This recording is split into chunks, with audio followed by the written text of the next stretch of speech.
Mr. Nielsen, would you lead us in the pledge?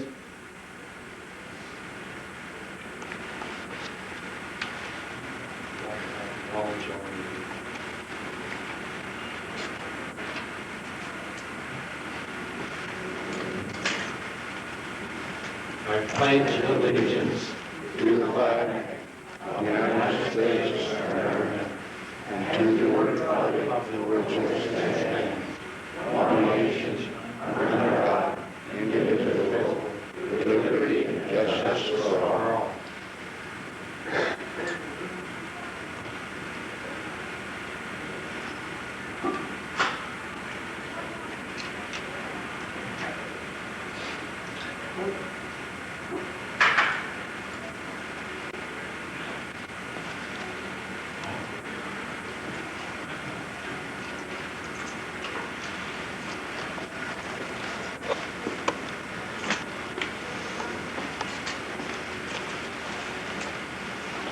Please be seated. At this time, I'd like to introduce someone that I find is well known in these parts, Monsignor Leo E. McFadden, who will give us our invocation on a spiritual message. Monsignor.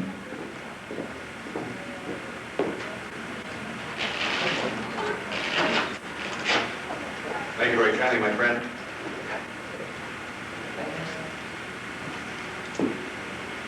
Everyone seems to be thanking me for being here this morning. Believe me, when I heard of the occasion, there is no other place I would want to be than here. My dear friends, may the Lord be abundantly with you. This very day, 14 December, 1989, the headlines come to us from East Berlin, Prague, Potsdam, Moscow, Leipzig, Bonn, Belgrade, as new yearnings for freedom fill the breasts of men and women who have pined for freedom since 1945 and have never known it.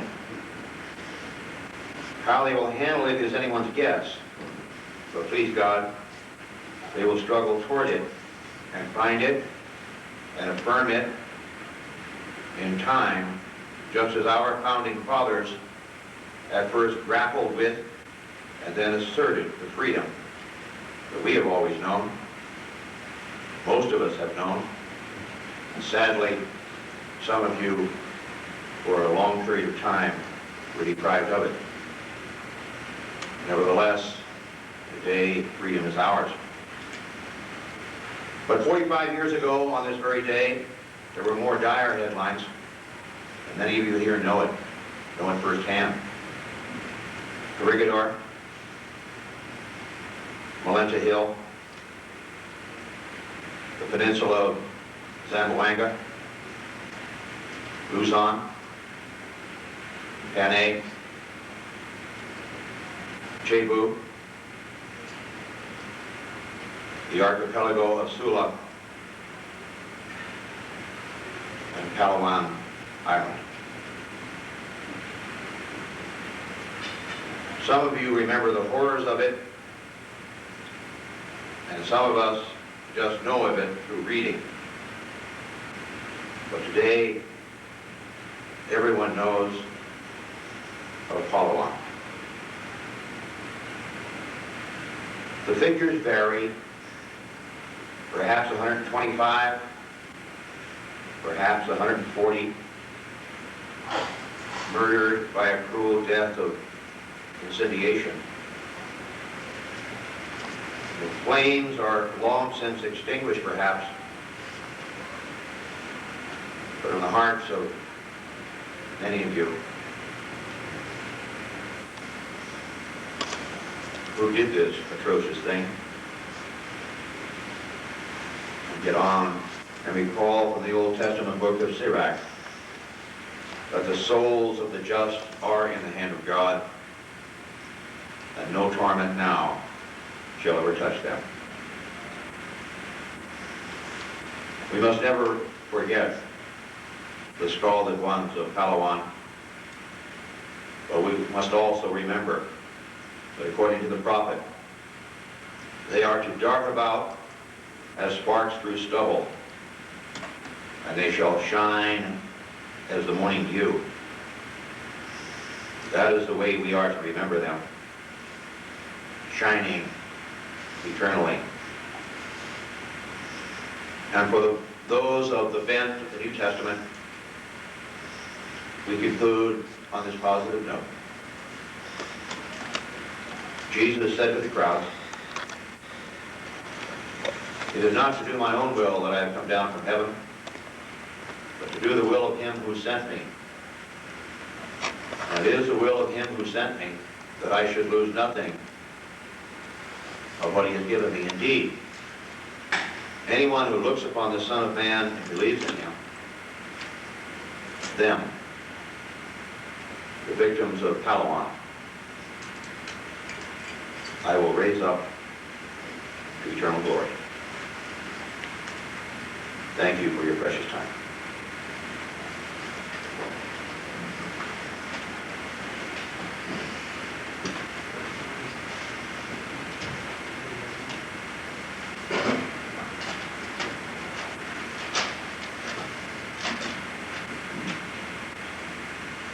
We're here today to pay tribute to the victims to one of the most horrible events that occurred in World War II. On December 14th, 1944, 45 years ago today, Japanese Imperial forces at the slave labor camp on the island of Palawan herded 150 American prisoners of war into the air raid trenches, doused them with gasoline, and then torched them. These men, we must remember, had endured mental, emotional torment day after endless day for years under the taskmasters who showed no mercy.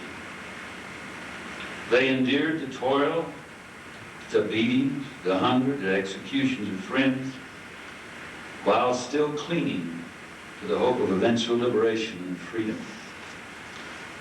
And then, when American forces began operating in the Palawan area, years of prayer and hope and dreams of liberation and freedom appeared to be at hand.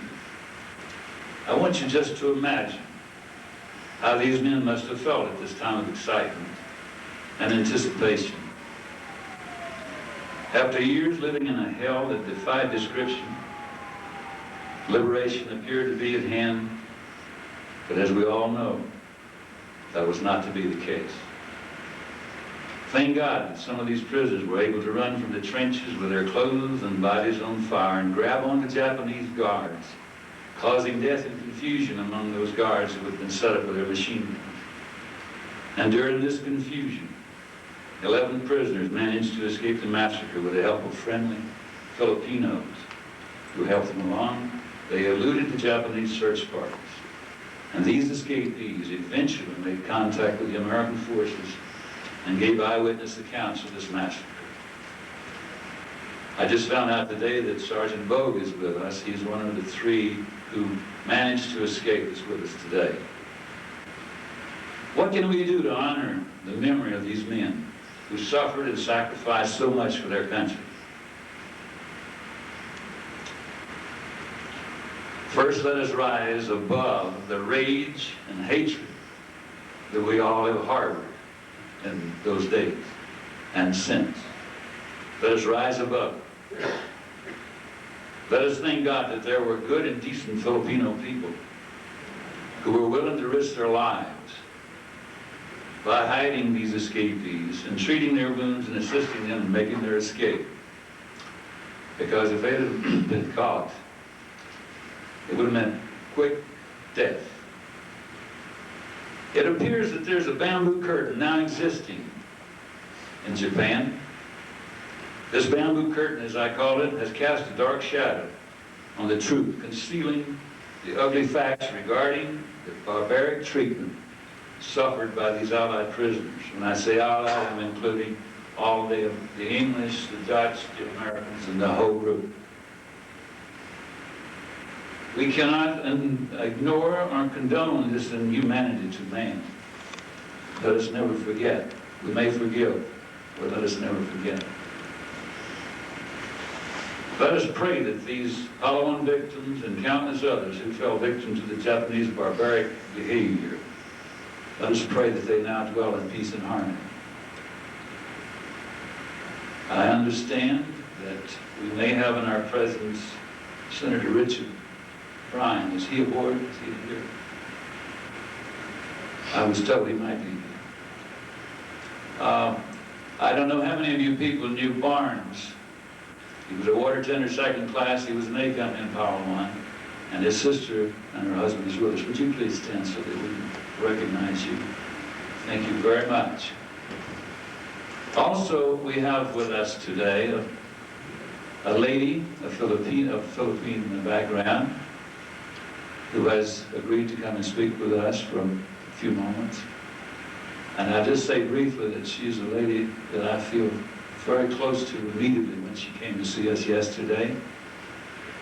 She was a teenager in those days, and she was the cook for Colonel Fertig, the leader of the guerrilla forces that operated in the Philippines during the war.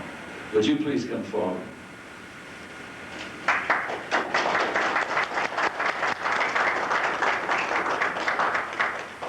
I can't let you get away without saying a few words to us because you have such a story to tell. And this is Marcy. Thank you very much. My name is Sarah Morrison now. I used to be Sarah King. My father was a soldier during the Spanish-American War. He's from Michigan. He married a Filipino woman, and between them raised 10 kids, and I was the 5th of 10. I was in my 3rd year of high school at an American university when the war broke out, and all schools were closed, and we were then to be sent home to our own places. The school was situated in an island next to Palawan. And some of the kids that were in our school that were from Palawan, of American parentage too, were put on submarines and taken to the United States because they couldn't go back to Palawan since it was a big scene of, shall we say, war. I was sent back home to my parents, and in May of 1942, the Japanese captured us and took us to concentration camps. And I was able to escape from concentration camp after a month, but the rest of my sisters stayed in concentration camp, and our only brother stayed there. And we were taken from one concentration camp to another, and finally landed at the famous Santo Tomas University internment camp. But thank God they all lived through it in spite of all the hardships and all the deprivations that they had gone through. And during my escape, we ran into the hills where we met a lot of Americans who also escaped from the concentration camp at Camp Keithley. And there was where I served as a cook and laundress for the American sailors, and Fertig and his bunch at the McMichael's camp to hide away from the Japanese. We foraged for food, we helped in every way we could. Fertig was a good gardener. He gardened quite a bit. He raised a lot of sweet potatoes for the kids. So today it is an honor and a privilege to stand before this congregation of men and women who have dedicated this hour to honor the brave that have given their lives to make our world a better place for mankind. My life has been enriched by your deeds and sacrifices. I should be eternally grateful. So as we remember them, let us hold hands together and forge ahead and try to right some of the injustices that still exist in our world today. Thus, their ultimate sacrifice shall not have been in vain. May God bless us all, and let's all have a happy holiday. Thank you.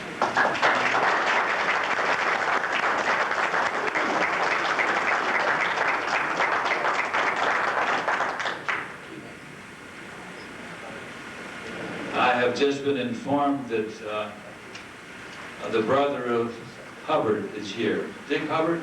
Dean Hubbard. Let's give him a nice hand. Are there any other relatives of the victims in our midst that I have missed?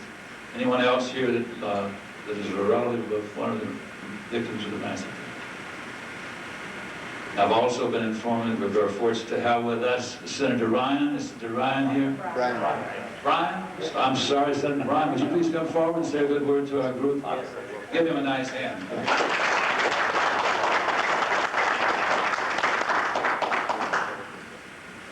Thank you very much. I picked up the newspaper yesterday morning when I came into Reno and saw the notice in the paper of this gathering, and I called and asked if it would not be inappropriate for me just to stop by and to say hello.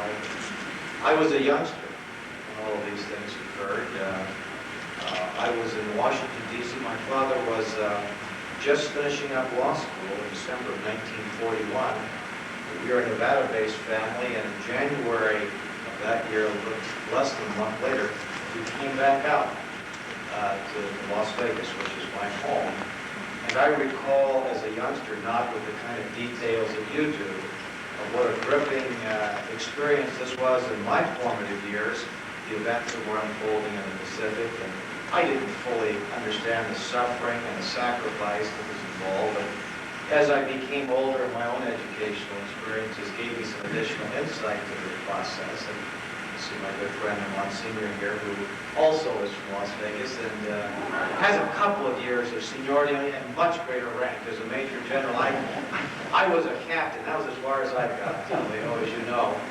But I was terribly impressed with what a generation of Americans have gone through in the Philippines and elsewhere, and sacrificed a great deal. We tend to forget that. And I just felt that I couldn't achieve the eloquence of that quiet lady who just spoke, that kind of brought tears to my own eyes, although I did not have a relative involved and did not know, other than the brother of a dean here in the back, who I just learned of today had been a casualty of that encampment and massacre. But I must say that I would hope that you would continue this so that each generation of Americans that follows understands what they did there and the sacrifice they paid. I think that's really important, particularly in light of the fact that things are happening in our world are changing so rapidly today. So many very good and positive things that happen. I just got back from Europe, was in Berlin, and at the time that those people were coming through that wall, and that too was an emotional experience. But we ought never to forget that as encouraging and as positive as that news is, and it certainly is very positive, I think all of us need to be very mindful that we need to be very watchful. And we certainly never ought to lower our guard, and that we ought to make sure that we are always prepared, and that's probably the best insurance policy the American people can buy, to prevent the sort of thing that has touched each of your lives in a very profound and very personal way. I'm very honored to be here. Thank you for allowing me to come and speak. Thank you so very much.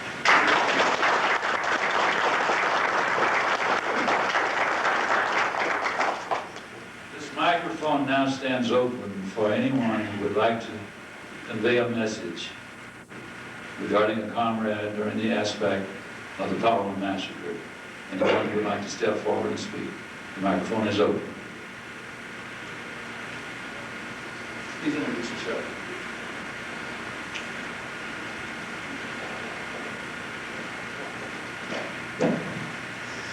I'm Emmanuel Kundry, a survivor, not Palawan, but all the other.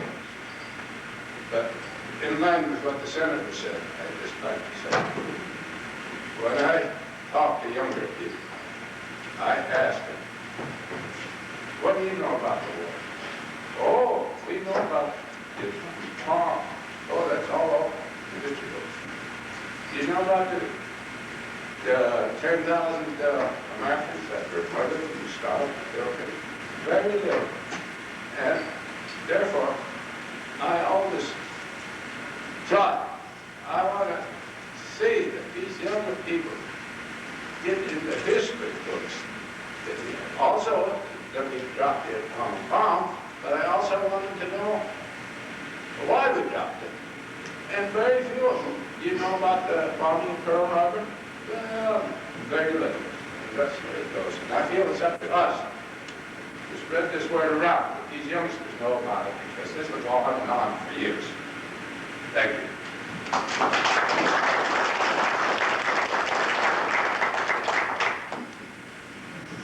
Is there anyone else who would like to come forward?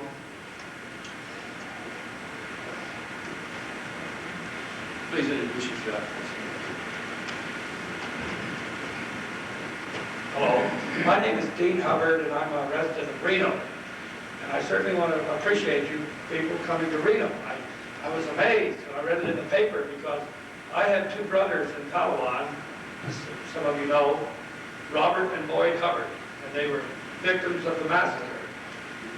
I followed it as close as I could after the war and what information was revealed, and I went to the ceremony in Jefferson Barracks in Missouri, and I was so disappointed that the United States government never paid one solitary tribute to these men. And I've been disappointed for 45 years. And it was today that I feel a little relieved, because here's Senator Bryan, our United States Senator, the first man from the United States government I have ever heard speak for these men, which included MacArthur and all of the others that succeeded him. And I want to tell you that the story is not over. There are some of us who still remember, and I'm one of them.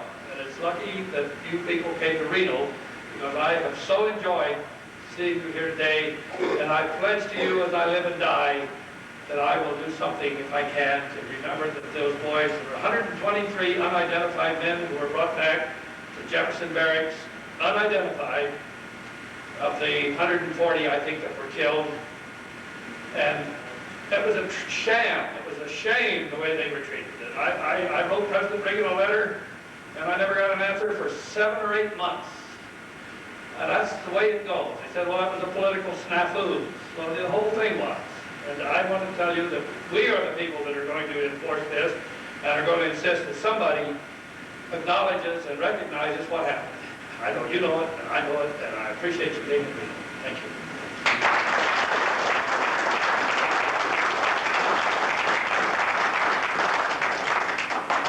Is there anyone else who would like to share the mic? Please introduce yourself. I'm Mike Ryan. I was on Palawan for a while. I left there in December 1943, luckily. I'd like to say something about a special sacrifice a friend of mine made on Palawan. I learned about it about 2 years ago. Pete Glowacki, the Polak from Palawan, stopped seeing me, and he told me why he was still alive.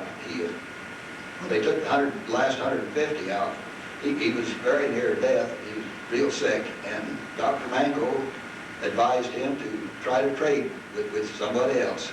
And Red Henderson, I don't know whether you remember him or not, agreed to trade with him. And Red was killed there. Red was one of my good friends when I was there, and well, that's the way it was.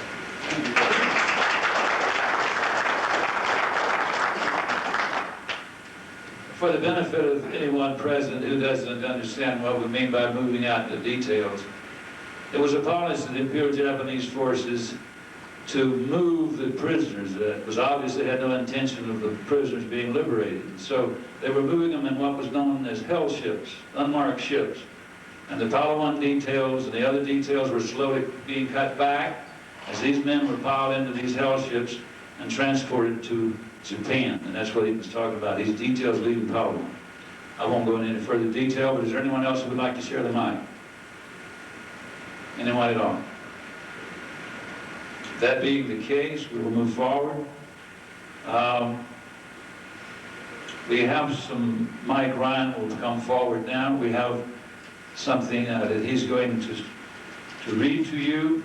And I want you to listen to these words very carefully. They're words that were set to music a long time ago. And they were set to music for a very special purpose. I ask you to listen as he reads, and listen to the music that will follow. Thank you. I hope I do this right. He told me how to do it. I told him I usually goof things up one way or another. Day is done, dawn the sun, from the lake, from the hills, from the sky. All is well, rest in peace, God is nigh.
I want to thank the Monsignor for joining us, and I want to thank the Senator for joining us.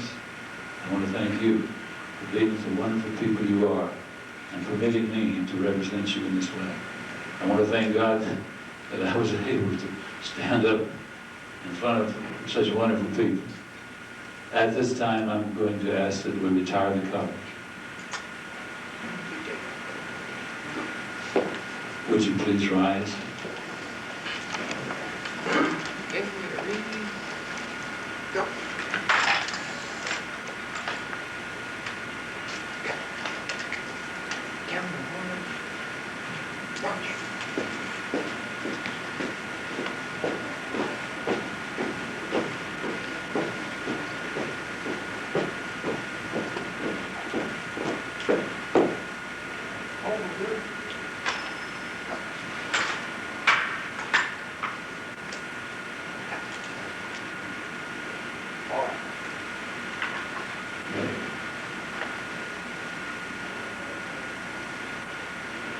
Thank you, one and all. I will receive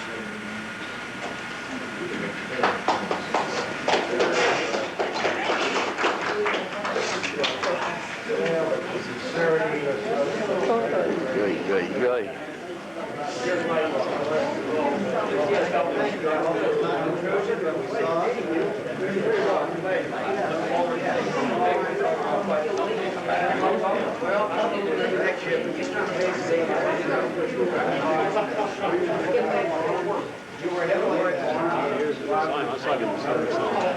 Don't you guys please, we want to get pictures of the group.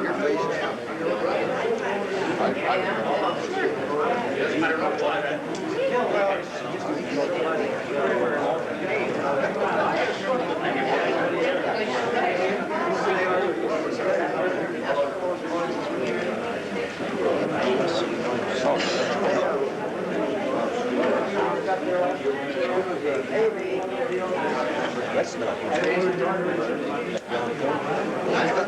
I don't.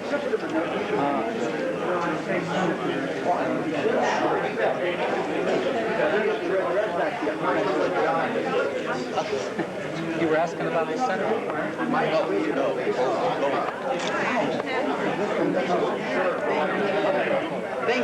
I know the name, but that's all I know. What was his rank? Water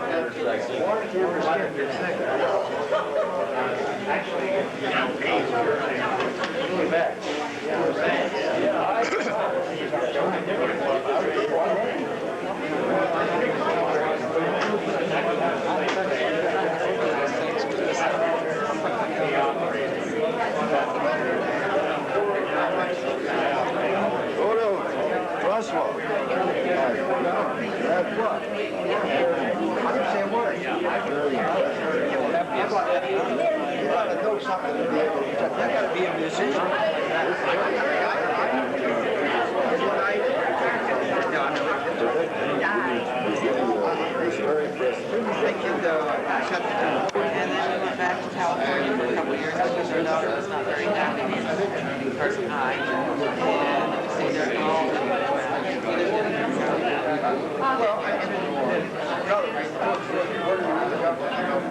one tired. And then they get a little they didn't do this in 45. They wouldn't even do it in 45.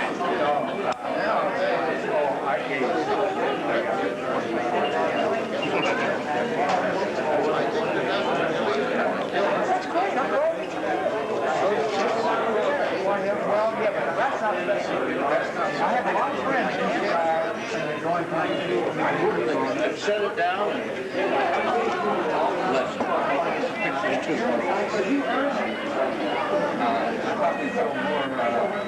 Running back 7 years ago. Hey, Luke. There's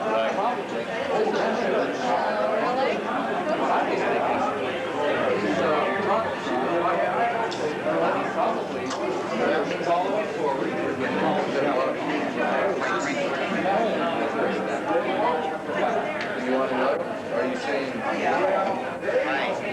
minutes away. Hi. You're on TV. Thank you. So we got as near as I can figure out, Diet Coke. Okay, I'll point him out to you.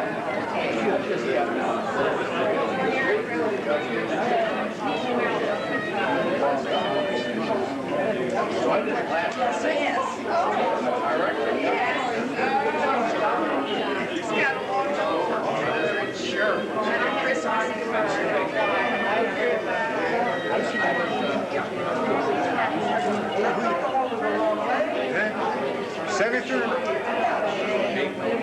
When I know you, are you a politician? No, am I?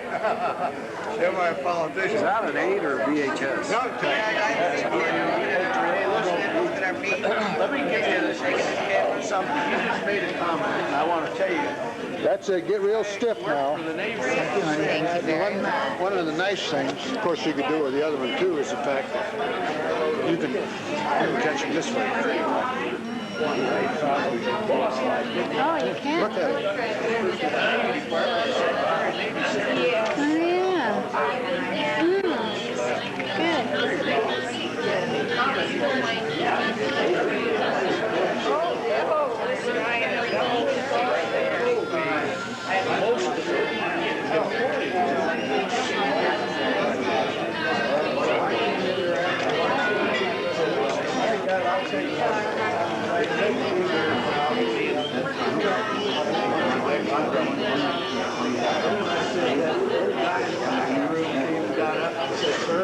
I'll have you know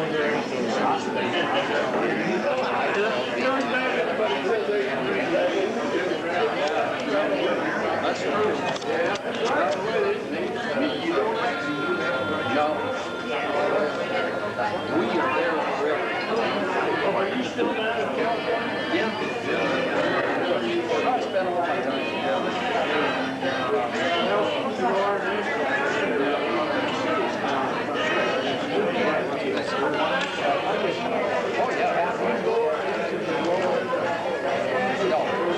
I have a residence in San Diego. I get to San Diego.